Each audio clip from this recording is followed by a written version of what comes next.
What's up, guys? Bizarre 1000 here. This is not a wrestling update. What?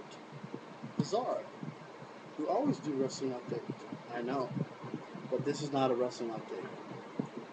I'm a huge NFL sports fan. I'm a huge NFL fan. And this is like one of my favorite days of the year. The lockout is over. Thank you. I'm so happy. And we have one of the most funnest days of the Friday, free agency and trades. 6 o'clock, I think, is when the official free agent signings begin. I think I heard something about 6 o'clock tonight. So it's 5 now. I just want to let my my viewers who follow football, like I do, know what's going on. First off, New England Patriots have made a big splash. They have signed Albert Haynesworth, or a trade deal, I believe, and also Chad Johnson, aka OCHOCINCO, are both New England Patriots. All right, what does this mean? Is New England now just got raised up that to being a favorite to win the Super Bowl next year?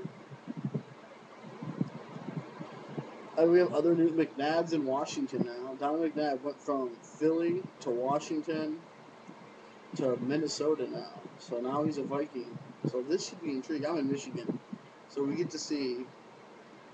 I gotta give you the Nick Ferrier update. Nick Ferrier has officially signed with the Detroit Lions. So I'm happy about that.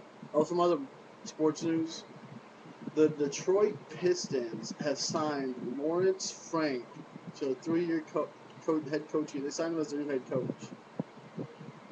What are you guys doing in Detroit? Come on, Jody. Jeez. Lawrence Frank? What has he done? Now back to football. Sorry, guys. Okay, we also have the Bengals drop the ball and lose Joseph, a cornerback. I can't remember his name. There's still the Brett Favre waiting game, whether he's gonna go to what were they talking about the other night?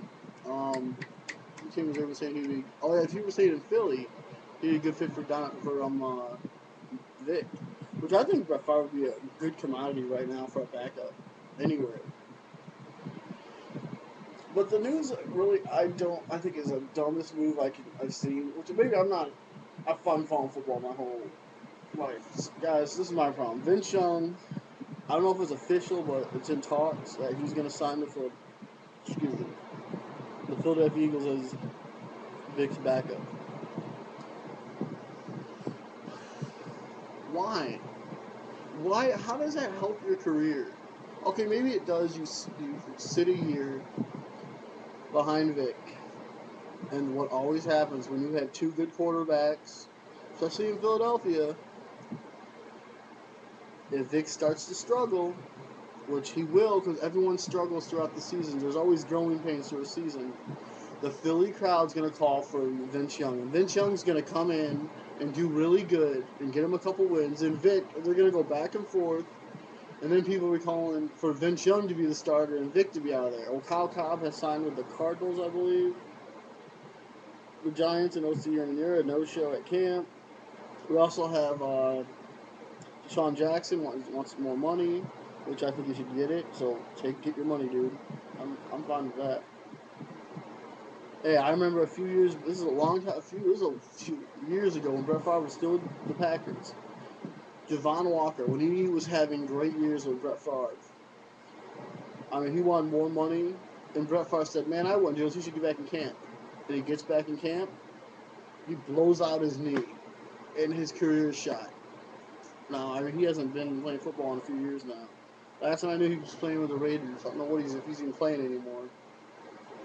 No, that was just awful. It's just a little preview of my history. And Burris is talking to the Giants. He's having dinner with the Giants tonight. With Coughlin tonight, too, I believe. So that's going to be interesting. And then Edwards agrees to a contract with the Falcons. The Dolphins signed Reggie Bush. And apparently, Orton's agreed to a deal. Oh no, my bad. Yeah, it was the Arizona Cardinals. Okay, who did I say? The Dolphins agreed. I'm sorry. The Cardinals and Kevin Cobb are official, I guess. I mean, as of right now, that's the big news, I believe, so far. So that's my little quick news update for my NFL followers. Which I'm trying to expand my horizon, not just to wrestling. I do wrestling reviews. So if you're watching this as a football fan, and you're also a wrestling fan too, check out, watch this video, like this video, and check out some of my other reviews. I do wrestling reviews. I try to do pay-per-view reviews if I get them. But it's uneasy, but I give news updates. I mean, if you're interested, sub to my channel, check me out. Yeah, but I was just looking through. I noticed someone else on here. He put up a football thing, and I'm a huge football fan, so I'm gonna start doing football stuff, football stories. Okay, how do I feel about Vince Young in Philly? I think it's a mistake. Honestly, I do. Because I think if he would have went and signed somewhere else who needed a quarterback, let's say the Texans, go to Houston. Well, they do have Schaub. Schaub's better. Is it Matt Schaub? I think so. But I'm just saying, go to a team that needs you. Seattle would have been a perfect fit, I would think. Or even Minnesota would have been a good... No, maybe not Minnesota. But there's so many different teams out there. I mean, I would love to see him come to Detroit. Because I'm not sure if I trust our quarterback. And I guess Jake Delhomme was released. Derek Mason has been released by the Ravens. The Lions released Jordan Dizon and Brian Johnson, I think. And the Lions signed a couple guys I haven't heard of. I hope they make a splash. But as of right now, it's looking like New England. And Nnamdi Asomugha is a big market. What's going to happen when he signs somewhere? Who will he sign with? Who do you guys think Nnamdi will sign with? Is he going to Dallas? Is he going to the Jets? I mean, there's people talking about that. And Roy Williams talks to you to go to Chicago. Because, I mean, the Cowboys cut a lot of people. They cut Roy Williams. They cut Marion Barber. They cut one of their guards. I can't remember his name exactly. I mean, but I think it was a dumb move, in my opinion. Not to say that Roy Williams leads the league in drop balls. I mean, he was a Lion, and he was good. I never noticed him really being that bad for us, but I mean, he was. And Marion Barber was a good back, though. I mean, I think he would be a perfect fit for another team like the Lions or like the Dolphins, I would think, when Parcells was there. But I don't think Parcells is really even there anymore. Well, this video's going a little long, so I just want to give everyone an update. If you like wrestling, sub to this video. Subscribe to my channel. Check out my other reviews. Guys, have a good afternoon. I'm going to continue. I might do more update tonight because I'm going to continue to watch those market, what's going on in the world. So, guys, peace out. Have a good night.